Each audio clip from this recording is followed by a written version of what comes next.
Muy buenas tardes a todos. Bueno, en este día un poco especial para todas las familias bolivianas, ¿no? Donde celebramos el Día de Todos los Santos. Seguramente todos nosotros recordamos con cariño, nostalgia, tal vez a los seres queridos que ya no nos acompañan. Sin embargo, es también momentos gratos de reencuentro con la familia, con los hermanos, en fin, y nuevamente agradecerles y felicitarles a todos ustedes por el esfuerzo que hacen, ¿no? El estar presentes en los días de fin de semana. Seguramente todos ustedes trabajan en los días hábiles, pero todo esfuerzo tiene una recompensa. ¿Ya?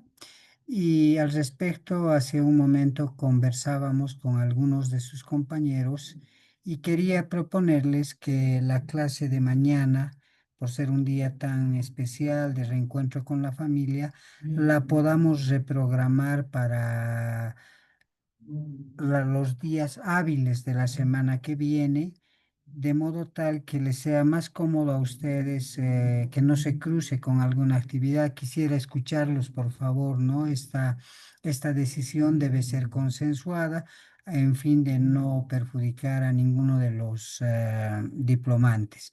Por favor, los escucho.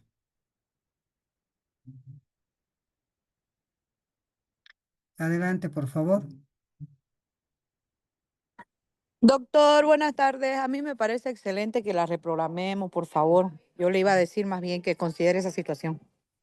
Ya, bueno, tenemos la compañera que está de acuerdo. ¿Algún otro compañero, por favor? Si no estuviese de acuerdo, podríamos reprogramarla una hora para el día miércoles y otra para el día jueves, si les parece bien.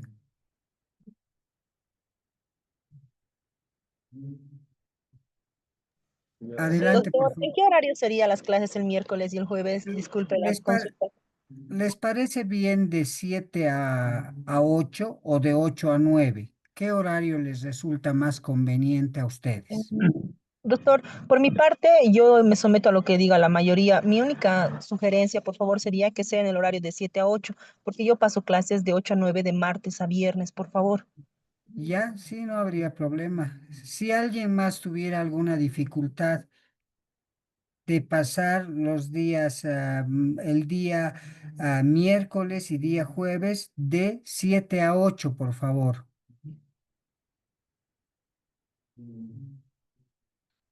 Bueno, creo que no hay una oposición al respecto. Yo voy a conversar con el equipo administrativo de la universidad a fin de que no tengamos ninguna dificultad en reponer nuestra clase de mañana. O sea, en resumen, no estaríamos pasando clases mañana, nos veríamos directamente el día miércoles de 7 a 8 y el día jueves en el mismo horario, ¿correcto? ¿Estamos de acuerdo?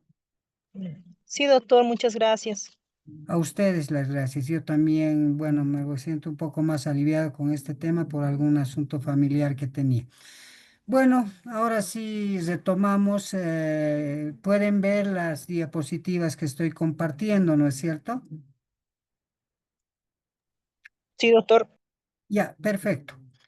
Bueno, el tema de la argumentación probatoria es parte importante del proceso argumentativo, del proceso de fundamentación y motivación de todas las resoluciones judiciales y en realidad de todo el quehacer jurídico, ¿no? Un abogado al momento de presentar una demanda tiene que saber estructurar de forma lógica, coherente, con una argumentación sólida para tratar de convencer o llegar al convencimiento de la autoridad jurisdiccional. Es decir, el proceso argumentativo se encuentra presente en realidad en todas las actividades de los seres humanos, ¿no? Desde el momento que ustedes, por ejemplo, han decidido optar por este diplomado, han atravesado por un proceso argumentativo evaluando las situaciones a favor y las situaciones en contra y finalmente para llegar a una conclusión que ha sido optar por este curso. ¿Ya? Eh, Hoy abordaremos un tema esencial para el ejercicio jurisdiccional, ¿no? Que es el tema de la argumentación probatoria, que está estrictamente vinculado a la argumentación en general o a la argumentación propiamente dicha, ¿ya? En la labor de los jueces y magistrados, no basta con resolver un caso, deben hacerlo de forma racional, transparente y fundamentada, ¿no? La argumentación probatoria es el instrumento que nos articula con la fundamentación y la motivación de las resoluciones judiciales como una expresión del debido proceso, la garantía del derecho de una justicia razonable. En ese entendido, vamos a tratar de conceptualizar el tema de argumentación jurídica, ¿no? Indicamos que es una actividad, la argumentación jurídica es una actividad racional vinculada al lenguaje jurídico que consiste en comunicar las razones o premisas que justifican la solución de un problema jurídico, ¿no? Es un proceso que se encuentra directamente vinculado al lenguaje, a la forma de comunicarnos. Sin embargo, en tratándose de las resoluciones judiciales, esta argumentación debe estar reforzada, ¿no es cierto?, para que esa decisión judicial sea una decisión razonable, ¿no? Y no así una resolución arbitraria. ¿Qué implica el proceso argumentativo? ¿No? Uno de los primeros pasos para empezar a argumentar, ya sea una petición en forma de demanda o una resolución judicial desde la perspectiva de las autoridades jurisdiccionales, es precisamente la litis y la prueba. ¿Qué queremos decir como el aspecto principal la litis? El primer paso que un jurista debe realizar para emprender una actividad argumentativa es identificar el problema jurídico que debe ser resuelto, el problema jurídico que debe ser planteado desde la perspectiva de los abogados. Y evidentemente, ese planteamiento tendrá que estar respaldado o acompañado de las pruebas que sustenten la postura de esa pretensión, que sustenten la postura de esa decisión, ¿ya? Entonces, en un segundo momento, ya entramos al proceso de fundamentación, ¿ya? Entramos al proceso de fundamentación y motivación de una resolución judicial. El proceso judicial culmina con una resolución, pero la calidad de esa resolución depende de la fundamentación y motivación con la que la enfoca la autoridad jurisdiccional. En tal manera o de tal manera que fundamentar implica citar las normas aplicables, motivar, explicar las razones de hecho y de derecho que nos llevaron a esa conclusión. Una resolución justificada es aquella que muestra de manera lógica y ordenada cómo las pruebas y las normas convergen hacia una decisión coherente. Recordemos el mandato constitucional. El artículo 115 de la Constitución Política del Estado garantiza el derecho al debido proceso, dentro del cual se encuentra la obligación judicial de emitir decisiones debidamente fundamentadas y motivadas. Entonces, podemos concluir que todas las decisiones del juez, inclusive los autos interlocutorios que determinan o deciden determinados aspectos relativos al desarrollo del proceso, estos deben encontrarse debidamente fundamentados y motivados, ¿no? En ese interín nos vamos a referir a lo que el famoso filósofo del derecho, el doctor McCormick, identifica, identifica cuatro tipos de problemas jurídicos. Por un lado, la relevancia cuando hay duda sobre cuál es la norma a aplicarse. Un ejemplo, como tienen en la imagen que estoy compartiendo, sería, por ejemplo, el tema que anteriormente habíamos hablado respecto si aplicamos el artículo 1 del Código Civil que reconoce la personalidad jurídica a partir del nacimiento con vida de la persona, o el artículo 5 del Código Niño, Niña y Adolescente que reconoce o dota de personalidad jurídica a partir de la concepción del ser humano.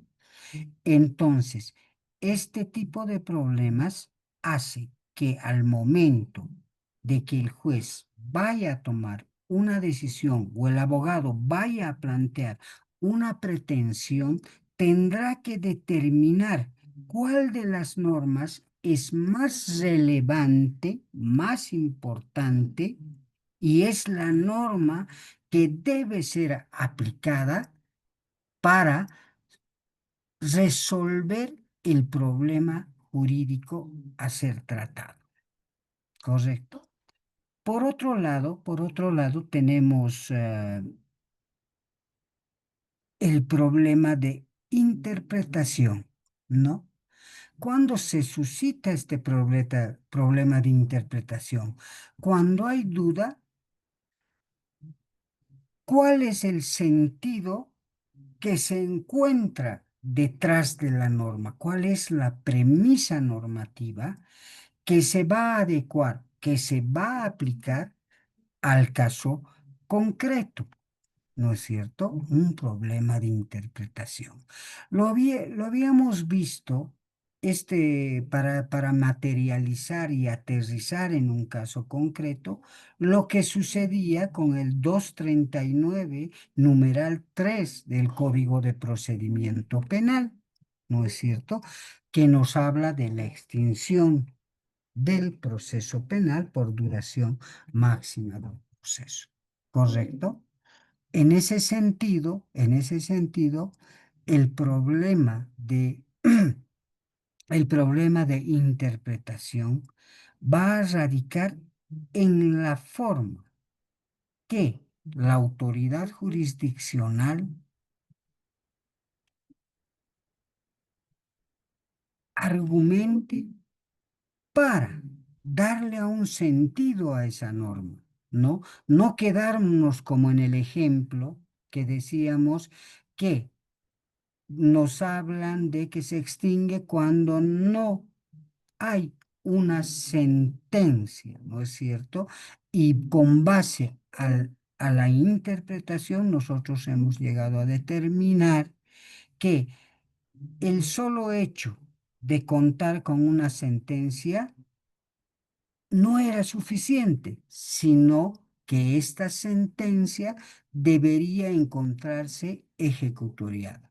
Ese es un problema de interpretación que no se encuentra en la norma y por lo tanto la autoridad jurisdiccional tendrá que proceder a la deconstrucción de la premisa normativa y la generación de un nuevo silogismo con la norma creada como producto del proceso del proceso,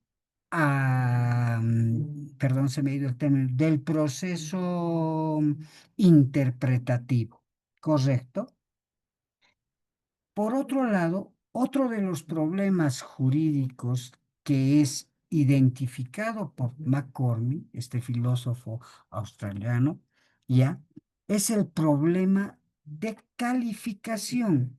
¿Y cuándo sucede o cómo suceden estos problemas de calificación, no?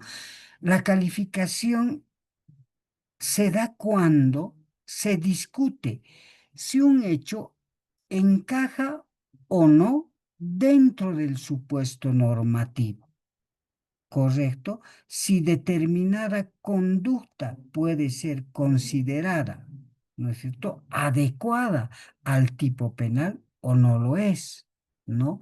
Si no sé, el cumplimiento de un contrato en materia civil el, puede ser sujeto a observación, tal y cual el caso del incumplimiento de las obligaciones. Entonces, acá de lo que se trata es de que si el hecho que se pretende resolver a través de los procesos de argumentación se adecúan a la norma que las autoridades van a utilizar para resolver el conflicto jurídico o los abogados para plantear sus pretensiones, ¿correcto? El cuarto problema que también se identifica es un problema de prueba. Este problema se presenta cuando existe dudas respecto a la existencia del hecho, a la existencia del acto o no. ¿No es cierto? Es un problema de prueba. ¿Hubo delito de robo o no hubo delito de robo? ¿Hubo la causal para una nulidad de contrato o no existió la causal? Entonces son los conflictos de prueba.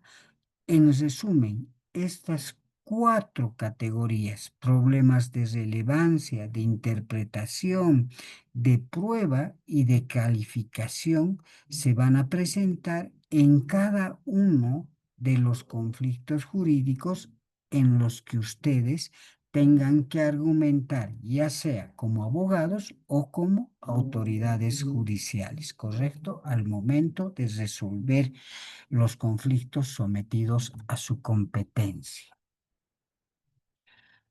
Como reflexión de lo que acabamos de decir, podemos identificar, por ejemplo, el tipo de problema jurídico es el primer paso para aplicar el razonamiento adecuado.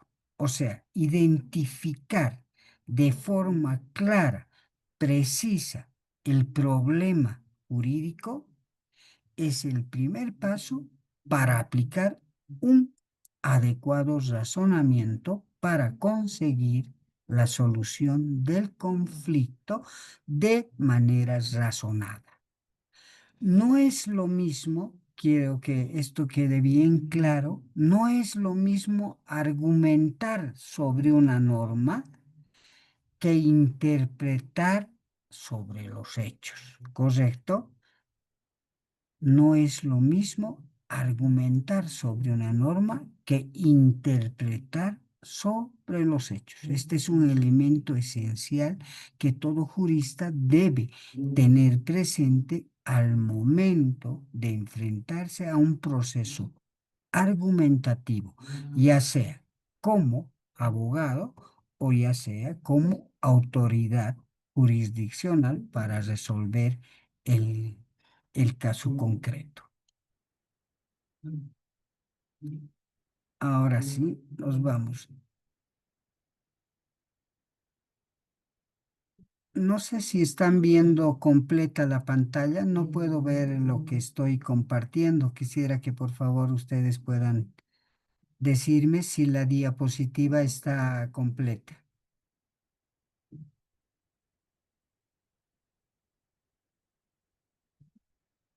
Bueno, me imagino que están pudiendo ver de forma clara las diapositivas, ¿no? Vamos a ahora ver la parte de qué se estudia para resolver el litigio, ¿no? Que el conflicto jurídico como tal, todo proceso se origina con base, ¿no es cierto?, a una pretensión, ¿ya? Todo conflicto jurídico se origina con base a una pretensión. La pretensión es la solicitud que hace, perdón, el actor al juez. Lo que se pide, ¿no es cierto? Lo que se pide, por ejemplo, la pretensión será pedir la nulidad de un contrato, ¿ya? Pero para entender el alcance de la pretensión, es importante señalar que ésta está formado por dos componentes, la causa petendi y la petición. La petición son cosas diferentes, ¿ya? La petición es lo que lo solicita el actor al juez. Por ejemplo, que se anule un contrato, ¿no es cierto? Y una cosa es la causa petendi.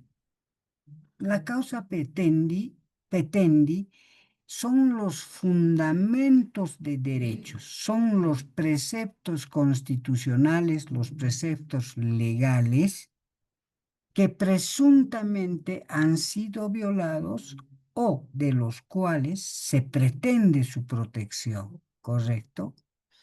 Y por otro lado, esta causa petendi está también compuesta por las razones de hecho. Son los acontecimientos, las razones de hecho son los acontecimientos que se explican en la demanda, los hechos, agravios, pruebas. Por ejemplo, como tenemos en la diapositiva, las irregularidades que supuestamente se cometieron en la celebración del contrato.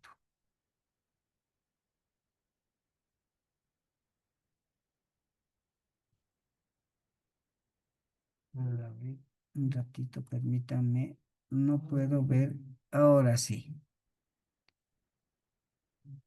Ahora sí entramos ya al tema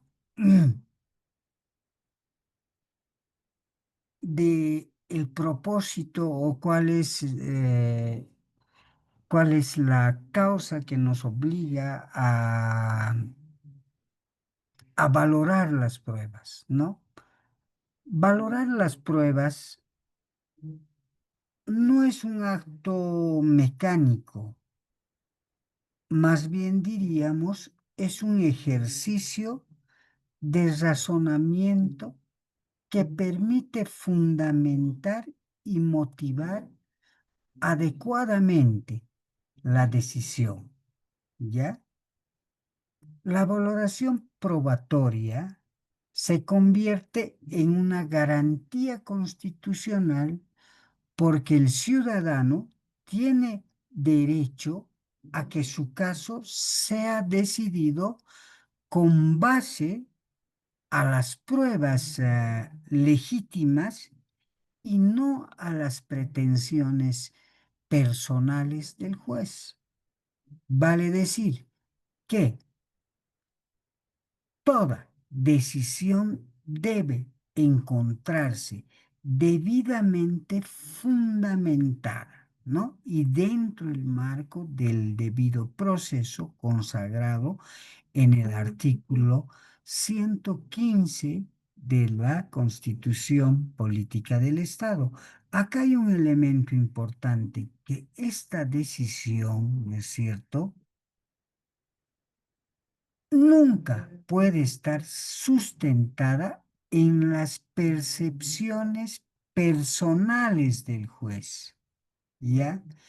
La fundamentación en este sentido consiste en la cita de los preceptos jurídicos que resultan aplicables al caso que se está resolviendo. Por otro lado, la motivación implica el deber del juzgador de precisar las razones en que se basa su resolución, partiendo de los hechos enunciados lingüísticos o argumentos, ¿no?, planteados por las partes y del análisis valorativo de las pruebas, así como la norma jurídica aplicable al caso. Entonces, por acá tenemos la premisa mayor, la premisa menor, para llegar a una conclusión. Y obviamente, si las premisas son ciertas o lógicas, la conclusión también debería ser en ese sentido. ¿Correcto? Ahora, los requisitos y características que debe contener esta motivación son: la motivación debe ser expresa, debe ser clara, debe respetar las máximas de experiencia. ¿Alguien de ustedes nos puede hablar de qué entienden por máxima de experiencia? No quisiera que se pase, ya que es un elemento importante que no puede quedar aislado. ¿Alguno de ustedes, por favor? Adelante, Wendy. Doctor, la verdad, primera vez que escucho ese término. Va a disculpar, nunca había escuchado antes sobre eso. Ya, no hay problema. Precisamente por eso es que quería hacer un hincapié en este punto. ¿Alguno de los compañeros, por favor, que quiera participar respecto a las máximas de experiencia? Eh, Doctor, buenas tardes. Efraín, adelante. Bueno, doctor, quizás las máximas de la experiencia podrían ser todos los conocimientos empíricos adquiridos por el juzgador o por un abogado en las diferentes áreas de la cotidianidad, ¿no? O sea, qué sé yo, la experiencia del juzgador en atender los casos, las experiencias sobre la naturaleza, más o menos algo así, me imagino que se refiere a algo así, doctor. Sí, Efraín, estamos simplemente pulir un poquito. Entonces, las máximas de experiencia hacen referencia a lo que normalmente sucedería si pasa algo. Por ejemplo, una máxima de experiencia: si un deudor no paga, ¿cuál sería la máxima de experiencia? Que contra este se podría iniciar un proceso ejecutivo, ¿no es cierto? Si una persona comete un delito, éste podrá ser pasible a que se le sea aplicado la pena contemplada para ese tipo penal. Entonces, las máximas o la máximas de la experiencia son aquellas que de forma razonable habitualmente sucederían. Este es un elemento que tiene mucha relevancia al momento de resolver cualquier conflicto jurídico. Ya, cualquier conflicto jurídico, las máximas de experiencia son lo que normalmente sucedería si pasara algo. ¿Correcto? De ahí ya vamos a ir con base a los procesos argumentativos, de los motivacionales de nuestra decisión, de nuestro planteamiento, iremos ya puliendo y además asentándonos en un criterio verdaderamente fundamentado, ¿correcto? Por otro lado, nos habla que esta motivación también debe ser congruente con las premisas. Ahora sí, ¿quién de ustedes? Me gustaría mucho que ustedes participen, ya que esto es lo importante de todo lo que vamos a ver. Em, ¿qué o qué entienden por una decisión, por una petición, por una sentencia congruente? Adelante, por favor, cualquiera de los compañeros. Adelante. Doctor, una sentencia congruente podría ser aquella emitida, motivada y fundamentada en razón de los hechos y la normativa jurídica aplicable al caso en concreto. O sea, que tiene que guardar relación entre los hechos, la motivación y lo que se ha aprobado. Ya. Por un lado, es una componente de una resolución congruente. A ver, ¿alguien más, por favor? Doctor, Adelante, Álvaro. una sentencia congruente, doctor, implica la correspondencia entre lo peticionado y lo resuelto, es decir, que la resolución, independiente si sea favorable o desfavorable a la pretensión de la parte, pero debe analizar y resolver todos los puntos que han sido puestos en conocimiento por ambas partes. De esa manera, una... Álvaro, se cortó tu micrófono, pero bueno, es correcta tu respuesta. Entonces, una resolución congruente es aquella que resulta lógica respecto a las pretensiones, o sea, lo pedido y lo resuelto. ¿Correcto? Ahora, por tanto, partiendo de ese punto de partida, vamos a hablar que las premisas también tendrán que ser congruentes, ¿correcto? ¿Me dejo entender? Es congruente con las premisas. La resolución de un conflicto debe ser congruente con las premisas, con la premisa normativa, con la premisa fáctica y finalmente para llegar a una decisión congruente. ¿Correcto? Por otro lado, entre sus características también podemos señalar que la motivación debe utilizar argumentos compatibles. ¿Qué queremos decir con argumentos compatibles, no?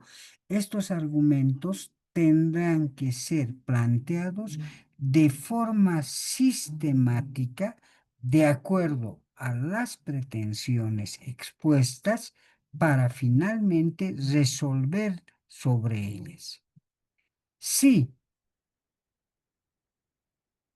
estos argumentos no fuesen compatibles, estaríamos frente a una resolución incongruente, ¿correcto? Esto también resulta ser sumamente importante en los procesos argumentativos. Y finalmente podemos decir que la motivación debe ser proporcionada. Vale decir, debe emerger de los efectos mismos de los hechos descritos de la norma aplicada, ¿no es cierto? Y obviamente como resultado una solución proporcionada con base tanto a las premisas normativas, premisas fácticas, para finalmente llegar a una conclusión.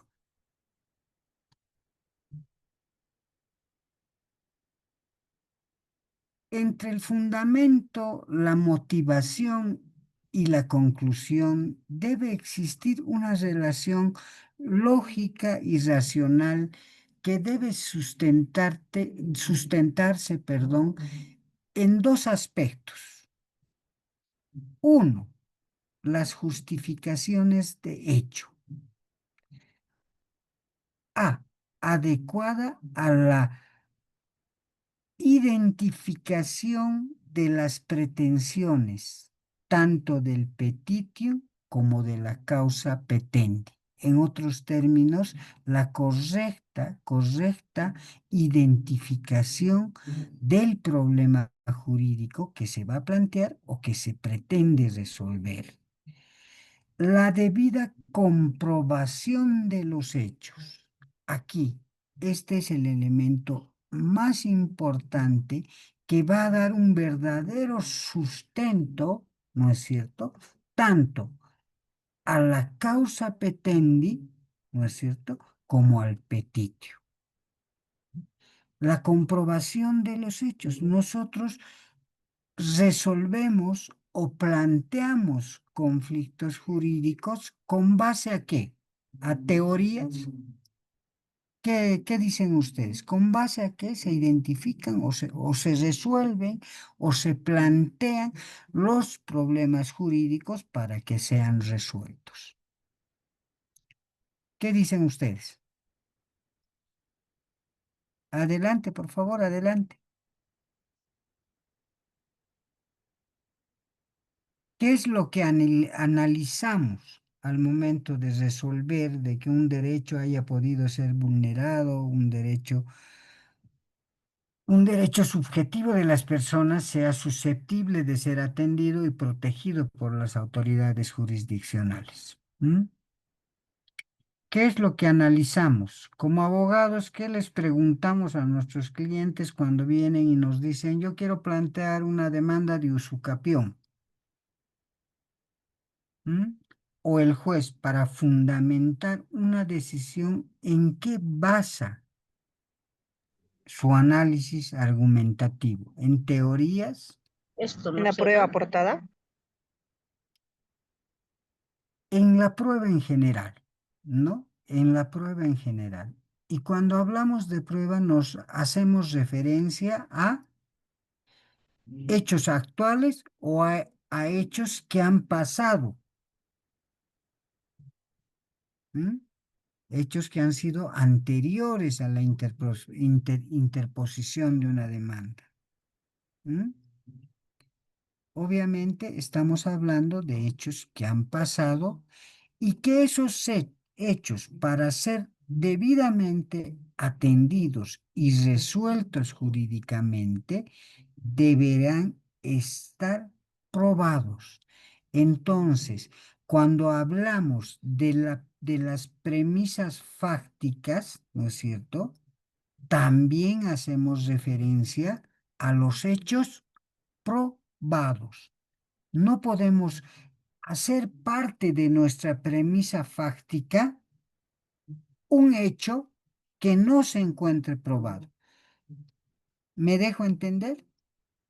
Al momento de construir la premisa fáctica, debemos hacerlo sola y exclusivamente con los hechos probados.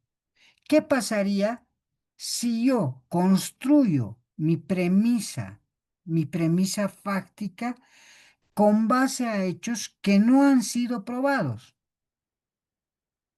¿Qué opinan ustedes? ¿Qué pasa si yo como juez o como abogado construyo esa mi premisa fáctica con base, en el caso de abogado, a cuestiones de hecho que no pueda probarlas?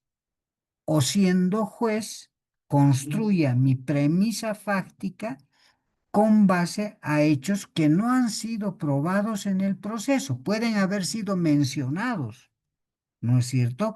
Pero no han sido probados. ¿Qué creen que pasaría con esa resolución? Si yo construyo mi premisa para hacer mi silogismo que me va a ayudar a llegar a la conclusión, ¿qué pasaría? ¿Qué resultaría de esa mala utilización de la premisa, mala construcción de la premisa fáctica. ¿Qué opinan ustedes? Adelante. Doctor, bueno, si bien estaría tomada la decisión del juez, sin embargo, esta decisión no podría justificarla, carecería de solidez, digamos, ya que el hecho no ha sido probado. Él no podría decir en base a esta prueba es que yo razono así o decido así. Exactamente, Efraín, ¿no? Estaríamos ante una decisión judicial no fundamentada, no motivada. ¿Por qué? Porque si tú no tienes como base fáctica un hecho probado, ¿no es cierto? Difícilmente vas a poder motivar tu decisión. ¿Qué queremos decir con motivar tu decisión? Lo que su compañero Efraín acaba de mencionar. Conectar los hechos probados con la decisión, es decir, con base, ¿no es cierto? A, no sé, a la existencia del cuerpo, el arma en materia penal, ¿no es cierto? O al examen grafológico que identifica la falsificación de una firma, ustedes ya pongan e imaginen cualquier situación fáctica, ¿no es cierto? Si la, si la premisa fáctica no, no es probada, ¿no es cierto? Difícilmente vamos a poder motivar, no vamos a enganchar ese elemento probatorio con la decisión o en el caso de los abogados con la pretensión que pretendemos sea escuchada. Ese paso de los hechos puestos en el proceso y trasladarlos a la norma y conectarlos con una consecuencia jurídica es lo que se denomina motivar. ¿Correcto? Entonces estamos hablando de una sentencia internamente congruente, ¿no? Está resolviendo con base a hechos reales, con base a hechos probados, está resolviendo con la norma adecuada, en consecuencia, la decisión que vaya a asumir también va a ser correcta. ¿Correcto? Ahora sí, por otro lado tenemos a las razones de derecho, ¿ya? ¿Qué comprende estas razones de derecho? Comprende el, el análisis normativo crítico tanto para la elección de la ley aplicable como para la organización de su sentido de manera que pueda obtener una norma específica para ser aplicada a un caso concreto.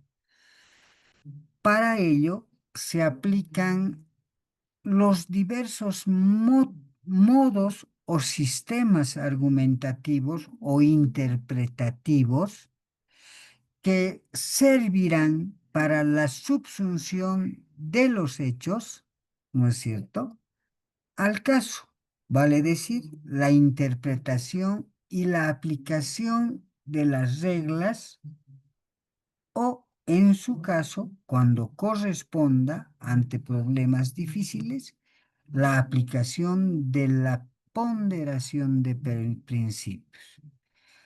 Cuando debemos recurrir a un proceso ponderativo, ¿quién podría mencionarnos algo al respecto? Adelante, por favor. Cuando las autoridades proceden a los procesos ponderativos. Hay dos situaciones habituales cuando que se proceden. ¿Mm? ¿Alguien que pueda mencionarnos? Doctor, quizás cuando hay un choque de principios o unas antinomias, digamos, cuando se presentan antinomias de, por ejemplo, dos derechos fundamentales, podría ser el derecho a la privacidad y el derecho que tienen los periodistas, ¿no? De poner noticias quizás al público. Correcto, o sea, a ver, uno de los casos, gracias Efraín, te agradezco estar atento y participar de la clase, es cuando se produce una antinomia, vale decir, cuando dos normas de igual jerarquía en un mismo cuerpo legal o en diferentes cuerpos legales deciden sobre el mismo asunto de manera diferente. Vale decir que hay un choque entre estas normas y habrá que procederse a un proceso, a un proceso ponderativo para que la aplicación, ya sea de la una o de la otra, no resulte arbitraria, sino más bien se encuentre adecuadamente fundamentada. Correcto, pero no es en el único caso. También podemos hablar de la ausencia de normas, ¿no? Una laguna normativa, ¿ya? Una laguna normativa que puede ser una laguna normativa propiamente dicha o puede ser una laguna axiológica. ¿Ustedes saben cuál es la diferencia entre la laguna normativa y la laguna axiológica?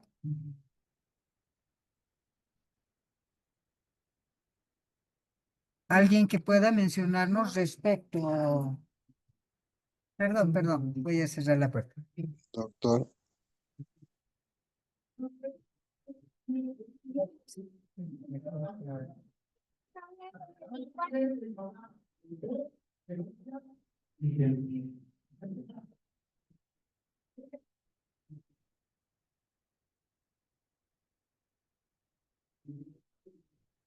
Perdón, mil disculpas.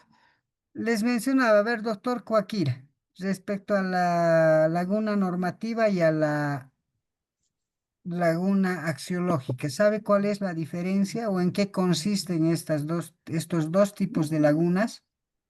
a ver, no, muy buenas tardes, doctor. Buenas tardes a los compañeros. No estoy muy seguro, pero una laguna normativa tendría que ser algo que no está regulado en la norma, que presentaría un vacío. Esa sería una laguna normativa. Una laguna axiológica, lo axiológico tiene que ver con los valores. Entonces, un valor que no esté de alguna manera, no sé si presente o esté omitido. Esto nos generaría una laguna axiológica. Bueno, estoy razonando de esa manera. Sí, no está mal, doctor Joaquín.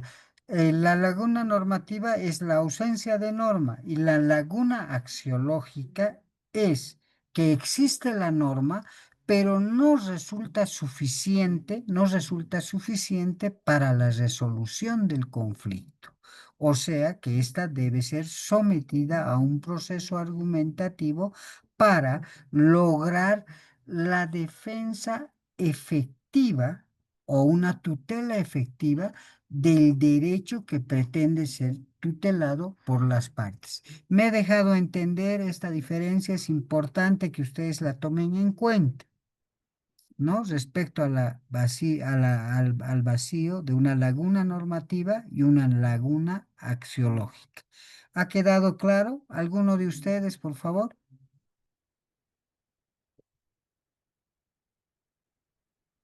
Creo que se ha captado entonces. Ahora sí.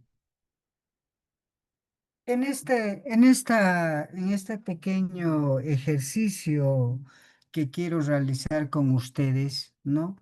Vamos a poder identificar la importancia y la obligación que las autoridades, los juristas, tienen de argumentar adecuadamente sus pretensiones por parte de los abogados y argumentar adecuadamente sus decisiones por parte de los jueces. ¿Ya? En esto, por favor, quiero pedirles a cada uno de ustedes, como estoy compartiendo, no puedo ver quiénes están presentes. para poderme dirigir a cada uno de ustedes. Entonces, les pido por favor que de forma voluntaria vayamos participando y quiero que vamos a hacer este ejercicio para ver esta situación. Ya, empezaremos por el doctor Coaquira. ¿Ya? Doctor, nos escucha, ¿no? Doctor Coaquira. Estoy atento, doctor. A ver, Ya. en, ¿Qué en la, nos, si- en la imagen, querido doctor? ¿Ya? ¿Qué ve usted en la imagen que les estoy compartiendo? ok, dependiendo de la atención que uno le preste, si mira desde el punto B, se ve un conejo, pero si uno de pronto se inclina al punto A, va a ver un pato. Entonces, esa figura no, a primera vista, a una, a una vista sin mayor atención, es bastante confusa. Entonces, hay necesidad de agudizar la visión para decir es un pato o es un conejo. Aún así, la figura aún está confusa. Perfecto, ya. O sea, evidentemente ahí bajo una perspectiva, unos podrán decir que se trata de un pato y otros podrán decir que se trata de un conejo, ¿correcto? Ya. Doctora Santa Cruz, por favor.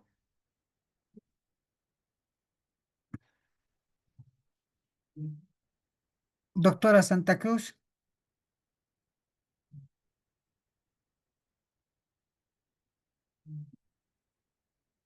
otro de sus compañeros que esté atento, por favor. Dígame, doctor, le habla la doctora Mayorga. Doctora Mayor, coméntenos respecto a la imagen que les estoy compartiendo. ¿Es un pato o es un conejo? Al igual, si vemos desde la vista, desde el punto de vista A, es un pato, ¿no? Y si lo vemos desde el punto de vista B, es un conejo, ¿no? Ya, Entonces, necesita un detalle, necesita verse bien desde qué punto lo vamos a mirar.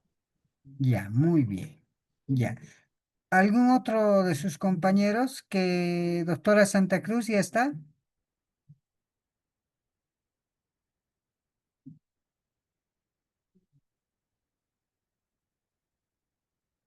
Doctora, bueno, tal vez están igual que yo, enloquecidos con el Halloween de mis hijos. Estamos, ya. Bueno, a ver, tenemos ya las dos impresiones de nuestra compañera Sara y del doctor Coaquia, ¿correcto? Doctora Mayorga, ¿ya? Supongamos que usted se inclina o necesita demostrar que la imagen que tenemos enfrente, que la estamos visualizando, se trata de un conejo. ¿Qué tiene que hacer para que finalmente se resuelva o se concluya diciendo que la imagen que estamos viendo se trata de un conejo?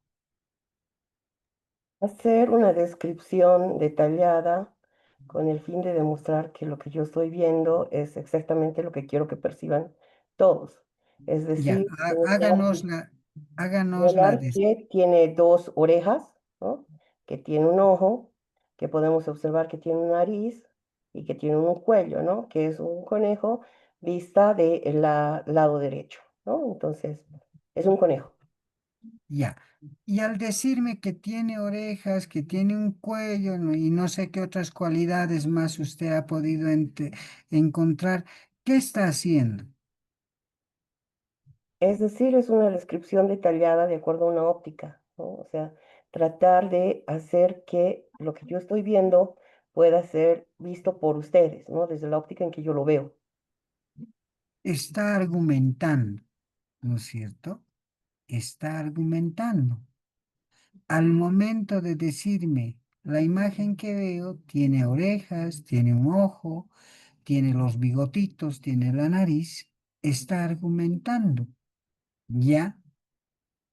Y si sus argumentos son convincentes, vamos a concluir que la imagen que estamos viendo, evidentemente, se trata de un conejo.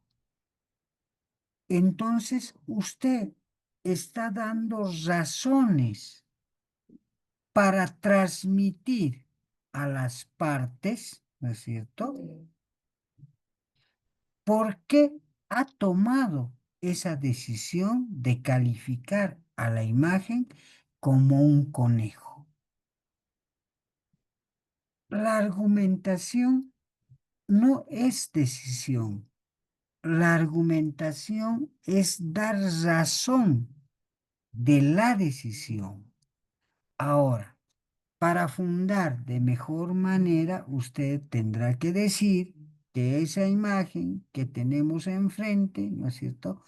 Por la prueba que yo tengo acá por X o Z, ¿no es cierto? Se concluye que no se trata de un pato, sino se trata de un conejo.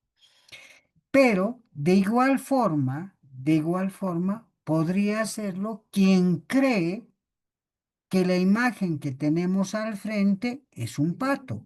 Podría decir, podría decir que vemos un pico, tenemos un ojo, podemos ver plumas, ¿correcto? Y ahora, aquí está el ejercicio que quiero que hagan ustedes, ¿ya? El ejercicio consiste en determinar cuál de estas ¿cuál de estas posiciones, la del pato o la del conejo, es la correcta?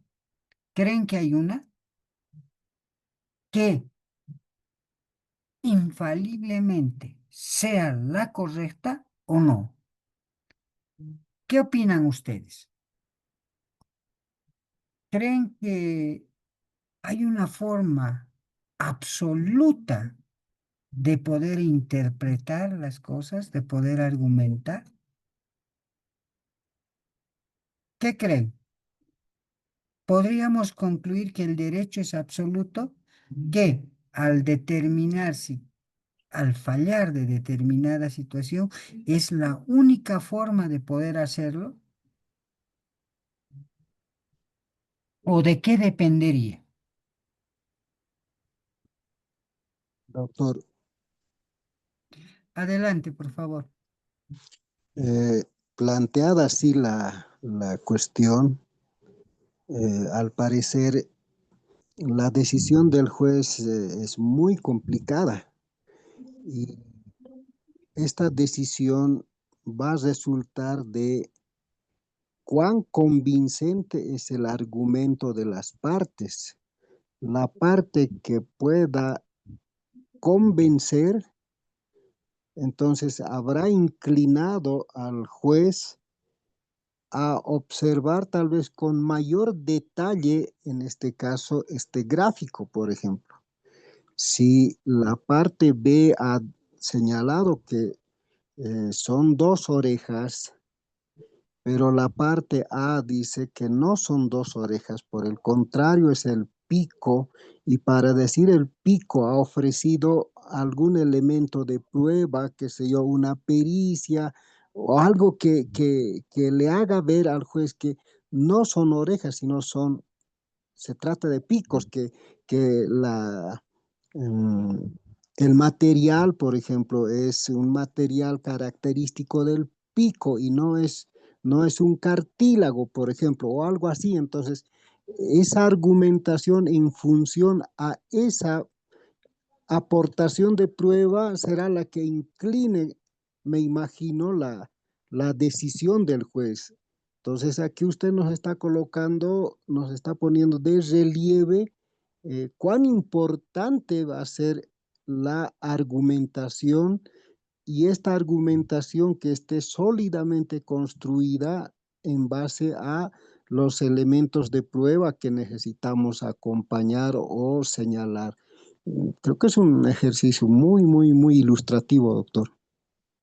Sí, Precisamente, querido doctor Coaquira, ese es el ejercicio que quería que podamos realizar. Lograr ver a plenitud la importancia del proceso argumentativo para llegar a una solución, a una resolución razonada. Y cuando hablamos de una decisión razonada, estamos hablando de una resolución, estamos hablando de una resolución debidamente fundamentada y debidamente motivada, ¿no? Entonces, por eso me he permitido poder empezar con este ejemplo para que podamos ver.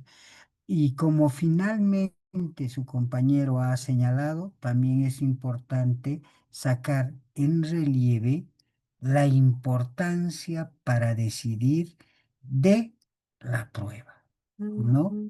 En base a hechos probados, podríamos hacer que nuestra pretensión se sobreponga a la pretensión del contrario, ¿correcto? Muy bien lo dijo su compañero, que al poder aclarar con el elemento probatorio, podemos llegar a una decisión mayormente fundamentada y argumentada, ¿correcto? Entonces, me parece muy importante que se tome en cuenta esta situación, ¿ya? Ahora sí, vamos a seguir hablando respecto al proceso argumentativo en su dimensión material, ¿ya? La argumentación es un proceso que consiste en buscar, identificar u ofrecer buenas razones para fortalecer la conclusión, ¿no es cierto? Aquí hablamos de la prueba directa, ¿no? Necesariamente nuestra fundamentación, volvemos a repetir de manera insistente, debe encontrarse respaldada por la prueba que ha sido considerada válida dentro de un proceso.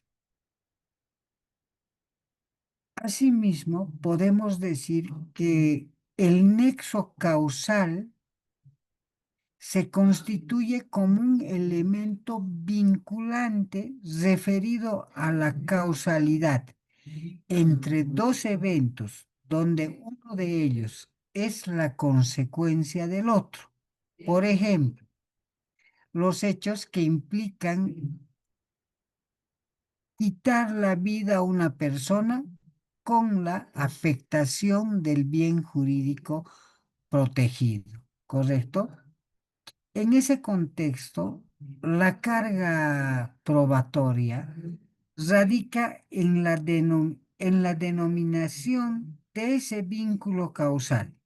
Así, en la medida, como dice nuestra diapositiva, no es en la medida que quede comprobado el nexo causal a través de los medios probatorios aportados por el actor, ¿no es cierto? Y con referencia en la demanda, podrán tener por ciertos y verificados los hechos litigiosos. Todo nos lleva a concluir que la prueba es un elemento esencial y el vínculo o el nexo causal entre la prueba y los hechos que se pretenden demostrar son los elementos más importantes para un proceso argumentativo lógico y fortalecido, ¿ya? No podríamos tener, no podríamos tener un, una carga argumentativa que podamos considerarla adecuada si no se encuentra debidamente fundada en la prueba existente en el proceso. Con relación a esto, también podemos hablar de la existencia de la teoría general de la prueba, ¿no? Esta teoría general de la prueba, en opinión de algunos tratadistas, refiere que nada se opone a una teoría general de la prueba, siempre que ella, siempre que en ella se distingan aquellos puntos de política legislativa que estén o puedan estar regulados de diferente manera en cada tipo de proceso, ¿correcto? Entonces son elementos que nosotros debemos considerar como importantes al momento de el análisis, ¿no? Ahora sí es importante, perdón, disculpen, permítanme un minutito, voy a cerrar la puerta. Estoy con los niños jugando acá y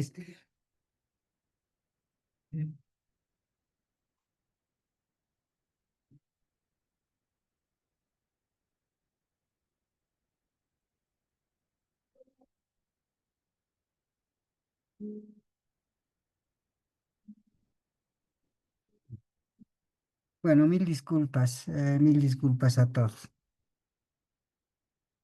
Bueno, a ver, el concepto de prueba, la prueba es un instrumento de conocimiento encaminado a conocer o averiguar la verdad de los hechos controvertidos, pero, sí, pero al mismo tiempo como fuente de un conocimiento que solo es probable.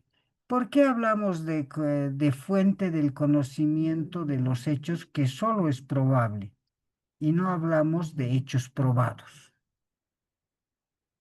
Si recordamos la imagen que he compartido, ¿ustedes estarían de acuerdo con esta aseveración como una fuente de un conocimiento que solo es probable? ¿Qué opinan ustedes? Recuerden el ejercicio que hemos hecho. Aquí estamos hablando del conocimiento no probado, sino que es solo probable. Con esto quiero hacer referencia que de acuerdo a la carga argumentativa de la autoridad judicial, al momento de decidir, puede hacer que esa resolución se acerque a una resolución razonada, pero siempre vinculada al conocimiento de los hechos para hacer de esa decisión algo que sea probable, ¿correcto? Esto es muy importante. La prueba puede ser cualquier hecho o cosa, siempre y cuando, perdón, he pasado la diapositiva, disculpe.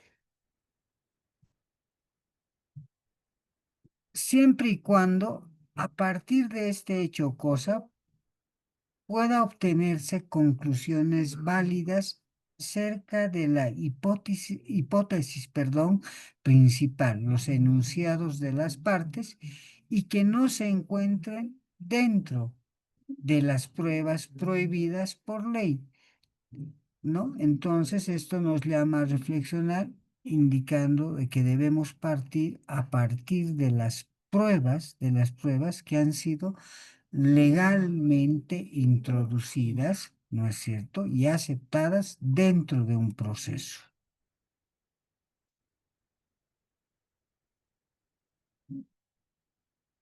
Por otro lado, el, la prueba y resultado probatorio, ¿no es cierto? Podemos decir que los medios de prueba concluyen la base para los razonamientos que dan el sustento a las conclusiones acerca de los hechos controvertidos. Es como el ejercicio que hacíamos, ¿no? Serán las pruebas que darán el sustento respecto a los hechos controvertidos que se van a resolver en un conflicto jurídico, ¿ya? La prueba como resultado probatorio hace referencia a las consecuencias positivas de esos razonamientos, ¿no? O sea, que como resultado probatorio, la prueba prácticamente se materializa o materializa el razonamiento, ¿ya? Es, es la base, nos quiere decir, es el fundamento sobre el cual ha de desplegarse la actividad de razonabilidad que el juez ha de aplicar al momento de tomar esa decisión. Ahora también podemos hablar respecto a la verdad judicial de los hechos, ¿ya? Que significa que las hipótesis acerca de los hechos controvertidos están apoyados por razones basadas en medios de prueba relevantes y admisibles, ¿no? Entonces, hablar de verdad judicial es hablar, ¿no es cierto?, de razones basadas en medios de pruebas relevantes y admitibles. No estamos hablando de verdad judicial cuando hacemos referencia a la percepción personal o conocimiento del juez. O sea, la verdad judicial es aquella que se basa o se funda en la prueba legalmente admitida dentro de un proceso.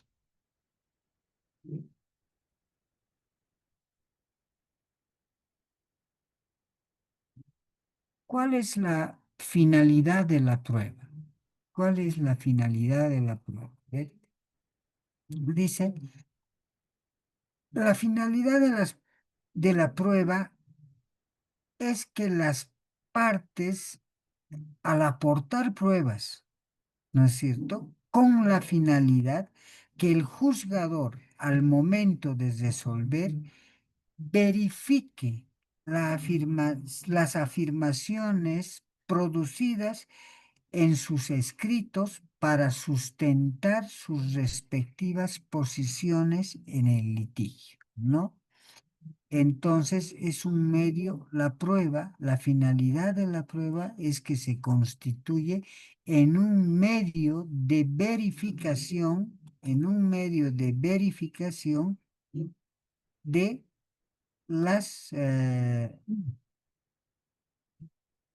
de las afirmaciones producidas por las partes dentro de un proceso, ¿correcto? Las fuentes y medios de prueba. Respecto a esto podemos afirmar que las fuentes de la prueba, ¿no es cierto?, en un primer término es lo que existe en la realidad, ¿no? Por ejemplo, cosas, objetos, acontecimientos físicos o naturales, conductas o relaciones humanas, ¿no? Estos son los medios o las fuentes de las pruebas, ¿no?, que existen en la realidad. Y los medios de prueba, que son diferentes, ¿no?, es la forma de incorporación de las fuentes de la prueba al proceso. Por ejemplo, el testimonio, el documento, una foto, un video, ¿no es cierto?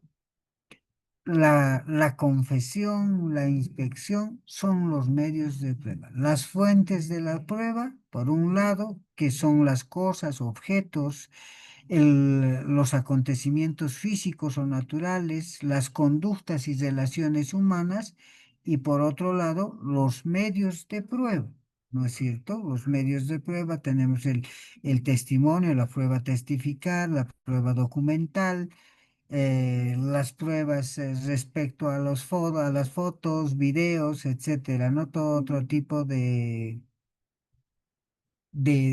documentos en realidad, ¿no? De distinta naturaleza. La confesión, la inspección, bueno, todos los tipos de prueba legalmente admisibles.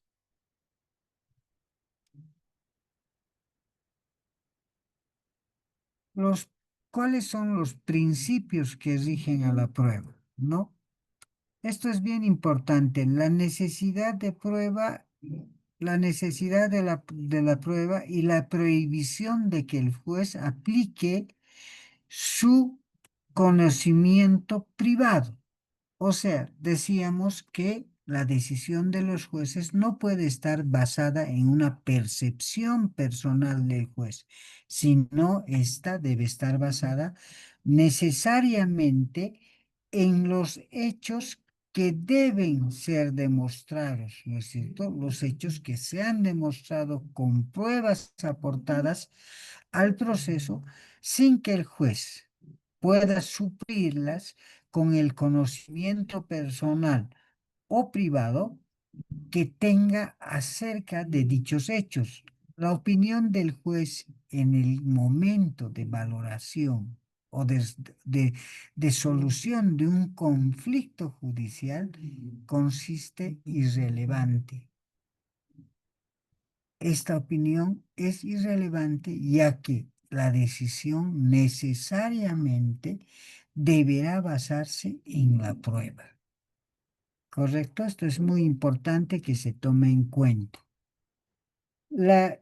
Por otro lado, podemos hablar respecto a la inmediación y la dirección del juez en lo relativo a los medios de prueba.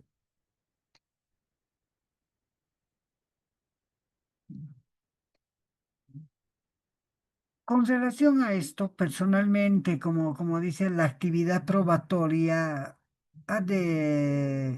probatoria decidiendo sobre un conflicto interviene necesariamente después, ¿no? Interviene necesariamente después de que ésta haya sido adecuadamente valorada por el juez, ¿ya? Entonces, la inmediación y la dirección va a depender de la valoración que la autoridad jurisdiccional le otorgue a las pruebas introducidas al proceso. Por otro lado, entre los principios rectores de la prueba también encontramos a la publicidad de la prueba, ¿no? Que con esto debemos decir que debe permitirse a las partes conocerlas, intervenir en su práctica, objetarlas, discutirlas, analizarlas. El examen y las conclusiones del juez sobre la prueba deben ser conocidas por las partes y estar al alcance de cualquier persona, ¿no? Es otro elemento esencial que caracteriza, ¿no? Es uno de los principios esenciales que hacen a la prueba, que radica precisamente en el principio de publicidad de la prueba, ¿ya? La ausencia o la vulneración de este principio puede dar lugar a la vulneración del debido proceso en su componente derecho a la defensa, ¿correcto? Los principios rectores de la prueba, ¿no?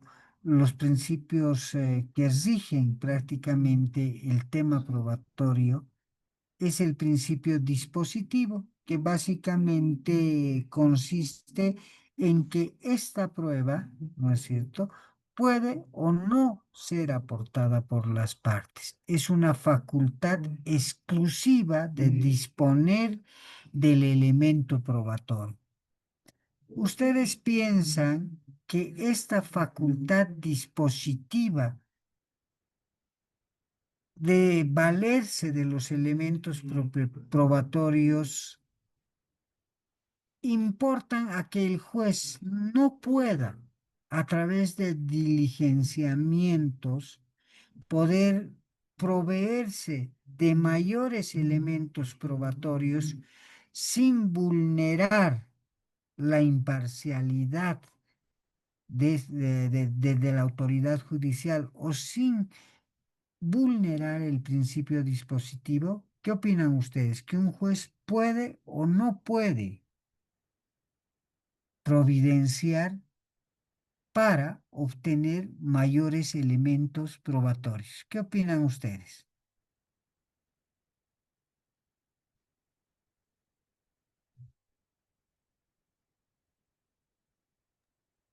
Doctor. Adelante, Ray. Doctor, en base al principio de verdad material, creo que el juez puede, digamos, solicitar algún otro medio probatorio adicional para buscar, ¿no?, esa verdad material que está establecida en la Constitución y en algunos principios de los códigos procesal civil, familiar, etcétera. Correcto. Sí, evidentemente, ¿no? Evidentemente el juez tiene la facultad para mejor proveer, de dotarse los elementos probatorios que sean necesarios para tomar una decisión que se encuentre debidamente fundamentada, debidamente motivada y la decisión sea racional, ¿no? De igual forma podemos hablar respecto al principio inquisitivo, ¿no? Que aquí hacemos referencia a lo que prácticamente acabamos de mencionar, que el juez de oficio puede gestionar la incorporación de prueba o puede dotarse de mayores elementos probatorios para poder mejor proveer, ¿no? O para una decisión más sólida, ¿ya? Por otro lado, también encontramos el principio de igualdad de oportunidades, ¿no? Las partes deben tener identificadas las oportunidades para ofrecer y solicitar la práctica de las pruebas, ¿ya? Necesariamente nuestros procedimientos en las distintas materias nos señalan los tiempos en los cuales las pruebas en sus distintos medios o los distintos medios de prueba pueden ser ofrecidos en el desarrollo de los distintos procesos. ¿Ya? Bueno, nos vamos a quedar acá. Creo que estamos avanzando un poco más, un poco de forma muy superficial. Entonces, me gustaría, por favor, solicitar que podamos detenernos ahora y continuar nuestra clase el día miércoles a las 7 de la noche, por favor. ¿Ya? ¿Alguna persona que... Sí, doctor, estaría bien.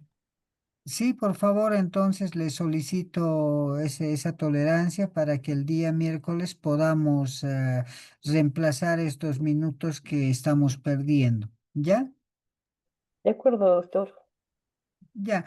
Muchas gracias. Entonces, nos vemos el día miércoles a las 19 horas.